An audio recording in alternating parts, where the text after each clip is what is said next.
Berjumpa lagi bersama Story Recap di sini. Dan di video kali ini kita akan melanjutkan spoiler pembahasan BTTH Season 5 episode 56 part kedua versi novelnya. Buat kalian yang belum nonton part satunya bisa cek link di kolom komentar. Oke, tanpa banyak bacot lagi langsung saja kita kupas pembahasannya. Nah, sementara Xiaoyan masih memurnikan pil tingkat 6, kita beralih dulu ke lokasi Sekte Yunlan berada. Meskipun sudah larut malam, namun penjagaan di sana justru semakin ketat jika dibandingkan dengan siang hari. Di sana terlihat sebuah aula terpencil yang terletak di dalam Sekte Yunlan. Aula itu benar-benar kosong dan hanya ada seorang wanita di sana yang tidak lain dan tidak bukan adalah Yunzi. Beberapa waktu yang lalu, Yunsan datang menemuinya untuk memberitahu masalah terkait pernikahannya dengan Guhe. Hal itu membuat wajah anggun mulia cantiknya itu seketika dipenuhi amarah yang tidak biasa. Bagaimana bisa guruku sendiri tega melakukan hal ini padaku? Ucap Yunzi sembari menatap ke arah pintu gerbang yang tertutup rapat. Ternyata alasan Yunzi tidak bisa menolak perintah gurunya itu adalah karena kekuatannya saat ini telah sepenuhnya disegel oleh Yunsan. Tak lama kemudian Guhe pun datang untuk menemuinya. Kedatangannya itu membuat Yunzi semakin kesal dan berkata, "Guhe, aku sungguh tak menduga kau orang yang seperti itu. Bagaimana bisa kau memanfaatkan kekuatanku yang tersegel ini untuk mengambil kesempatan dan memaksaku untuk menikah denganmu?" Mendengar perkataan itu, Guhe pun terkejut dan mengatakan bahwa semua itu adalah rencana Yunsan seorang dan sama sekali tak ada hubungannya dengannya. "Jika kau masih mengingat pertemanan lama kita, kau seharusnya menolak permintaan guruku itu," ucap Yunzi dengan nada agresif sembari menatap ke arah Guhe. Meskipun saat ini douki miliknya telah disegel, namun aura yang dikeluarkan oleh Yunzi sama sekali tak berkurang. Guhe perlahan menghirup nafas sembari mengatakan, "Bukankah alasanmu menolakku itu semua karena Xiaoyan? Aku bukanlah orang bodoh. Sebelumnya Yunsan telah mengatakan semuanya padaku. Apakah menurutmu bajingan kecil itu lebih layak daripada aku yang seorang Raja Pil ini?" Mendengar perkataan itu, Yunzi seketika menegur Guhe dan berkata, "Kau tidak memiliki kualifikasi untuk mengatur semua masalah dalam hidupku. Bahkan jika guruku terus memaksa untuk menikah denganmu, aku juga akan tetap menolak sekuat tenaga sekalipun harus mati." Penolakan Yunzi itu membuat amarah di wajah Guhe seketika melonjak dan mengatakan, "Kau benar-benar berani bertindak sejauh ini hanya karena Xiaoyan? Memang benar saat ini dia telah kembali ke Jiama, namun jangan terlalu cepat senang. Meskipun dia telah menghubungi fraksi besar yang ada di Kekaisaran, tetapi kekuatan Sekte Yunlan sudah berkembang pesat sejak 3 tahun yang lalu.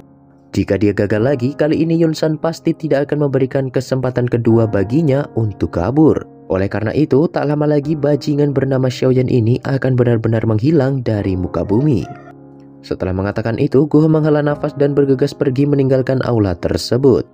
Sembari berjalan, Guhe juga mengatakan kalau pertempuran besar antara Xiaoyan dan Sekte Yunlan akan dimulai 2 hari lagi. Jadi kau harus bersiap untuk menerima kenyataan. Setelah masalah ini berakhir, aku akan meminta Yunsan agar melepaskan segel yang ada di tubuhmu. Aku juga mendengar kalau muridmu Yanran sepertinya akan segera keluar dari gerbang hidup dan mati. Setelah itu, Guhe pun perlahan menghilang dari pandangan Yunzi. Setelah kepergian Guhe, ekspresi Yunzi secara perlahan berubah menunjukkan kecemasan.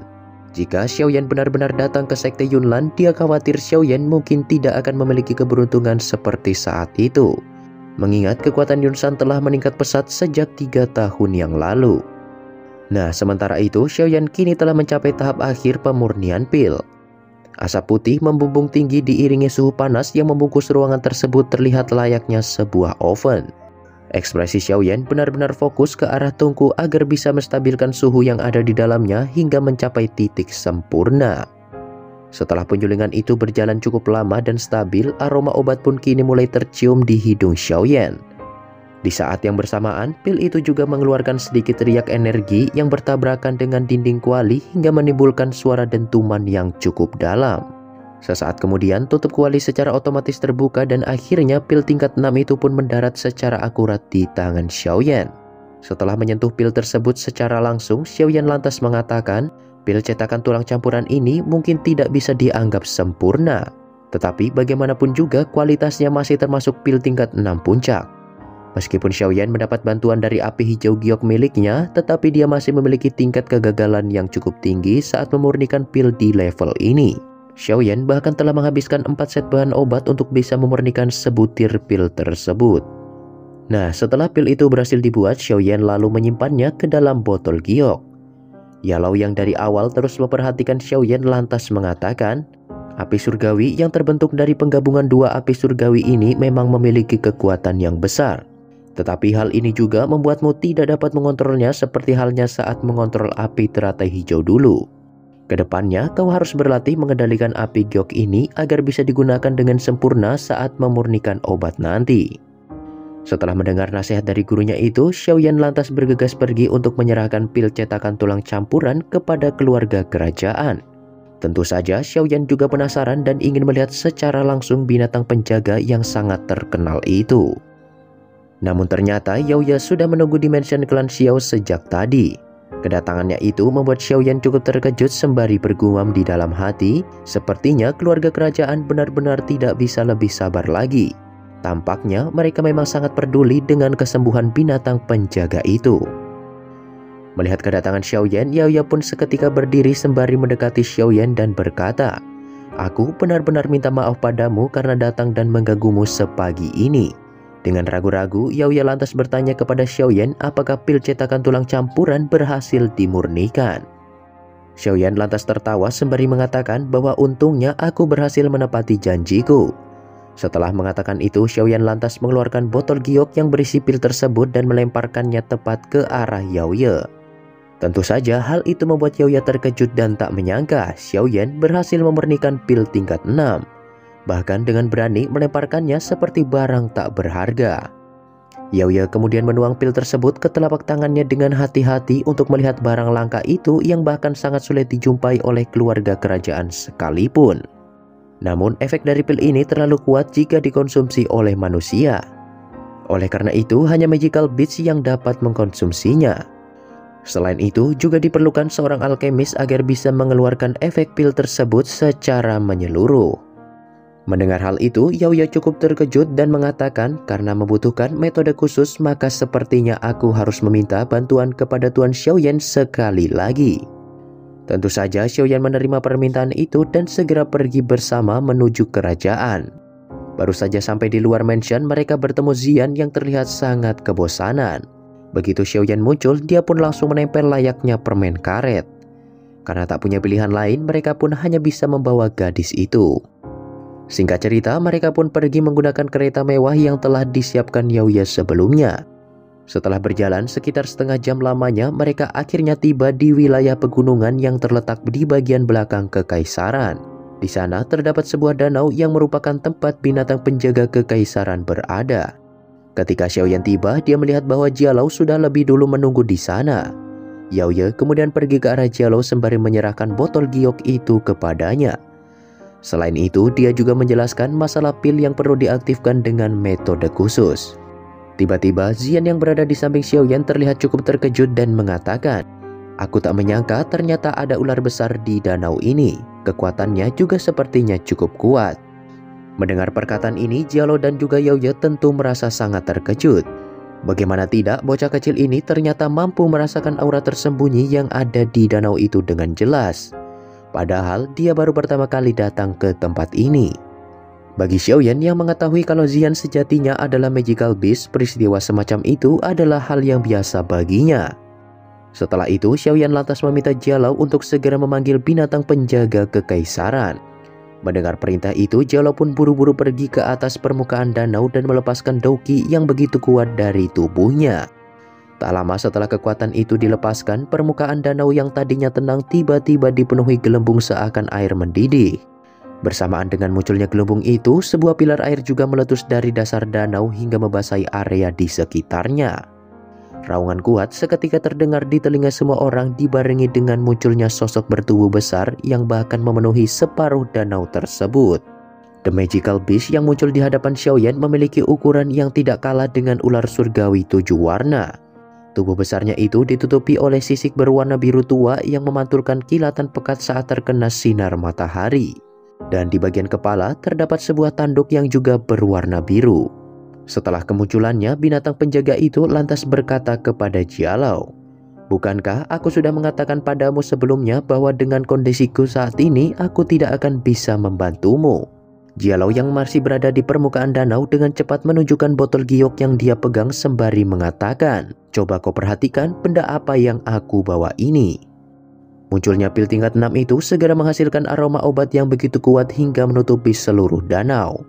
Setelah mengendus aroma itu, binatang penjaga tersebut seketika terkejut dan mengatakan, "Jialau, kau akhirnya berhasil mendapatkan pil tingkat 6 ini." Jialau tersenyum dan mengangguk. Dia kemudian menyerahkan metode selanjutnya kepada Xiaoyan. Namun begitu Xiaoyan terbang mendekat ke arah binatang penjaga itu, tiba-tiba saja uap yang ada di tubuhnya berkurang drastis. Merasakan hawa panas yang ada di tubuh Xiaoyan terlalu kuat, dia pun segera menyuruhnya untuk menjauh. Jialau kemudian menjelaskan kepada binatang penjaga itu bahwa Xiaoyan adalah alkemis yang telah memurnikan pil cetakan tulang campuran untuknya. Jadi wajar jika afinitas api di tubuhnya secara alami akan terasa sangat panas. Dan untuk menyerap pil tersebut secara menyeluruh, kita harus menggunakan sebuah metode khusus. Aku harap kau bisa menahan rasa sakitnya. Sepertinya ular besar ini terlihat cukup pemalu, ucap Xian dengan nada mengejek. Tentu saja perkataan itu membuat binatang penjaga itu marah dan langsung menggertak Xian. "Bocah kecil, apakah kamu mencari kematian?" Seperti biasa, Xian tentu tidak bisa terima jika ada yang berani memarahi dirinya kecuali Xiaoyan. Xian lalu berkata, "Cacing bau, jika Anda berani menggertak di depanku lagi, maka kau benar-benar mencari kematian." Begitu auman itu terdengar, sang binatang penjaga seketika merasakan sebuah cahaya aneh terpancar dari mata Xian. Cahaya itu memberikan tekanan pada roh binatang penjaga secara langsung hingga membuatnya tenggelam ke dalam danau. Setelah menerima tekanan itu, sang binatang penjaga pun mencoba menstabilkan diri dan berkata, "Hanya ada dua kemungkinan seseorang bisa melakukan ini kepadaku. Yang pertama, dia memiliki jarak kekuatan yang sangat jauh denganku. Namun terlihat jelas kalau Xian hanya berada di tingkat doang. Sedangkan kemungkinan kedua, dia memiliki garis keturunan magical beast kuno." Sontak pemikiran ini membuat sang binatang penjaga sadar kalau gadis kecil yang ada di hadapannya itu adalah seorang magical beast. Hal ini tentu membuatnya semakin penasaran dengan wujud asli Xian yang bahkan mampu membuat magical beast tingkat 6 sepertinya tak berkutik. Sang binatang penjaga itu pun akhirnya menyerah dan tunduk kepada Xian. Jialau yang melihat kejadian itu seketika terkejut dan tak menyangka sosok penjaga kekaisaran yang sangat langka dan kuat itu bisa tunduk begitu saja. Siapakah sebenarnya bocah ini? Nah, karena tak ingin membuang waktu lebih lama, Xiaoyan lantas memulai metode khusus dan membungkus pil cetakan tulang campuran dengan api hijau giok miliknya. Xiaoyan kemudian meletakkan pil tersebut tepat di atas kepala binatang penjaga itu. Sesaat segel tangan Xiaoyan berubah dan seketika api hijau itu pun menyebar ke seluruh tubuh binatang penjaga. Tentu saja metode ini terbilang sangat menyakitkan. Setelah menahan rasa sakit cukup lama, luka di tubuh binatang penjaga itu secara bertahap mulai menunjukkan jejak kesembuhan.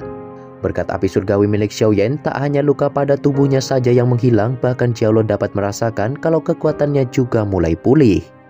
Setelah beberapa jam berlalu, efek pil cetakan tulang campuran akhirnya berhasil diserap sepenuhnya. Xiaoyan menghela nafas lega sembari menarik kekuatan spiritual yang dia sebarkan sebelumnya. Dia lalu mengatakan kepada Jialau bahwa sebagian besar luka binatang itu telah disembuhkan. Seharusnya dia bisa pulih ke kondisi puncaknya setelah istirahat dalam jangka waktu tertentu. Mendengar perkataan Xiaoyan, Jialau langsung mengucapkan terima kasih dan berjanji akan membantu Xiaoyan jika dirinya membutuhkan bantuan di masa depan. Tak lama setelah itu, sang binatang penjaga pun akhirnya sadar dan pulih ke kondisi terbaiknya. Aura yang begitu kuat seketika terpancar dari tubuhnya hingga menutupi seluruh area pegunungan. Hal itu tentu membuat Xiaoyan merasa puas, mengingat saat ini dia memiliki pasukan tambahan untuk menyerang sekte Yunlan nantinya. Dengan ini, Xiaoyan hanya perlu menunggu Kaisar Es selesai menyerap pil pemulihan ungu spiritual untuk memulihkan kekuatannya sebelum benar-benar pergi ke sekte Yunlan. Tak terasa, waktu berjalan begitu cepat dan kini hari yang dijanjikan sudah hampir tiba. Seluruh anggota aliansi benar-benar sibuk mengumpulkan seluruh pasukan mereka masing-masing sesuai dengan apa yang diperintahkan Xiaoyan. Sementara itu, Xiaoyan sendiri saat ini berada di halaman belakang mansion klan Xiao sembari mengamati setiap pergerakan yang ada di ibu kota. Baginya, pertempuran besok adalah hal yang sangat penting sekaligus penentu bagi klan Xiao di masa depan. Setelah 2 hari menghilang, Ratu Medusa pun akhirnya kembali. Xiaoyan pun langsung menyambutnya dengan senyuman manis di wajahnya. Tetapi Medusa tahu kalau Xiaoyan berniat meminta bantuan kepadanya. Dia lantas mengatakan, "Kau belum menyempurnakan pil pemulihan jiwa, namun kau ingin aku membantumu?" Seketika Xiaoyan berbalik dan menatap wajah Medusa sembari berkata, "Apa kau benar-benar ingin membunuhku?" Pertanyaan mendadak itu tentu saja membuat Medusa kembali mengingat peristiwa yang telah merenggut tubuhnya. Meskipun mereka berdua tahu kalau itu terjadi karena ketidaksengajaan, tetapi Medusa menolak fakta tersebut dan terus menyalahkan Xiaoyan. Sesaat kemudian, Xiaoyan lantas mengatakan bahwa pil pemulihan jiwa akan diberikan sesuai dengan perjanjian mereka sebelumnya. Mendengar perkataan Xiaoyan, Medusa lantas menunjukkan ekspresi dingin tanpa ragu dan berkata, "Bagus, dengan begitu aku tidak perlu ragu-ragu lagi untuk membunuhmu. Sebenarnya jika kau memang menginginkan nyawaku, kau tidak perlu menunggu sampai pil itu jadi. Karena aku sendiri tidak begitu yakin bisa menang dalam pertempuran besok. Mungkin saja aku akan mati di tangan Yunsan," ucap Xiaoyan sembari bersandar di salah satu pilar. Dengan wajah acuh tak acuh, Medusa lantas mengatakan bahwa aku akan berterima kasih kepada Yunsan jika kau benar-benar mati di tangannya. Karena sudah terlalu malam, Xiaoyan kemudian pergi dari tempat tersebut dan perlahan menghilang dari pandangan Medusa. Setelah kepergiannya, rasa tidak peduli yang dia tunjukkan sebelumnya kini mulai berubah menjadi emosi yang tidak bisa diungkapkan. Keesokan harinya, seluruh anggota aliansi pun telah bersiap di posisi mereka masing-masing. Lebih dari 100.000 tentara kerajaan telah ditempatkan di sekitar wilayah pegunungan Sekte Yunlan. Selain Jialau, keluarga kerajaan memiliki binatang penjaga dan 3 dowang sebagai kekuatan utama mereka. Sementara itu, di aula klan Miter, Yafei juga melapor kepada Kaisar Es kalau semua pasukan telah selesai dikumpulkan. Hal yang sama tentu juga berlaku di asosiasi alkemis klan Nalan dan juga klan Mu. Meskipun lawan mereka kali ini sangatlah berat, tetapi Yafei memiliki kepercayaan yang tinggi terhadap Xiaoyan. Singkat cerita, setelah semua persiapan berhasil diselesaikan, Xiaoyan pun akhirnya keluar dari mansion klan Xiao. Terlihat di halaman depan Lin Yan, Xian serta pasukan sudut hitam lainnya sudah siap untuk pergi menyerang Sekte Yunlan. Xiaoyan pun tersenyum puas melihat semua ini. Niat bertarung seketika melonjak di dada Xiaoyan dibarengi dengan munculnya sayap doki dari punggungnya. Setelah itu, Xiaoyan pun sedikit melayang dan berkata, "Sekte Yunlan, aku Xiaoyan dari klan Xiao akan datang untuk menagih hutang." Sontak raungan itu langsung terdengar di seluruh sudut kota yang menandakan mereka akan segera berangkat.